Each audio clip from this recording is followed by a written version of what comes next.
शिवसेना पक्ष आणि निवडणूक चिन्हावरून सर्वोच्च न्यायालयात सुनावणी सुरू आहे. एकनाथ शिंदे यांच्या नेतृत्वाखालील आमदारांना अपात्र न ठरवण्याचा विधानसभा अध्यक्षांचा निर्णय आणि शिंदे गटालाच अधिकृत शिवसेना मानण्याच्या निर्णयाला उद्धव ठाकरे गटाने सर्वोच्च न्यायालयात आव्हान दिलं आहे.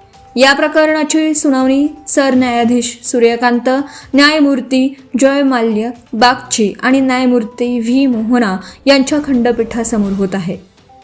आजच्या सुनावणीत ठाकरे गटाचे ज्येष्ठ वकील कपिल सिब्बल यांनी 2018 मधील शिवसेनेच्या पक्ष घटनेचा मुद्दा जोरदारपणे मांडला.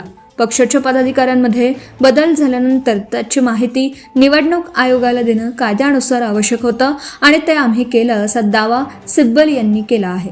सिब्बल म्हणाले की 2018 मध्ये पक्ष घटनेनुसार 12 उपनेते नामनिर्देशित करण्यात आले होते, तर 21 उपनेत्यांची निवड झाली होती. या सगळ्याची माहिती निवडणूक आयोगाला देण्यात आली होती. संबंधित कागदपत्रांवर 4 एप्रिल 2018 रोजीचा निवडणूक आयोगाचा अधिकृत शिक्का आणि स्वाक्षरी असल्याचंही त्यांनी न्यायालयाच्या निदर्शनास आणून दिलं.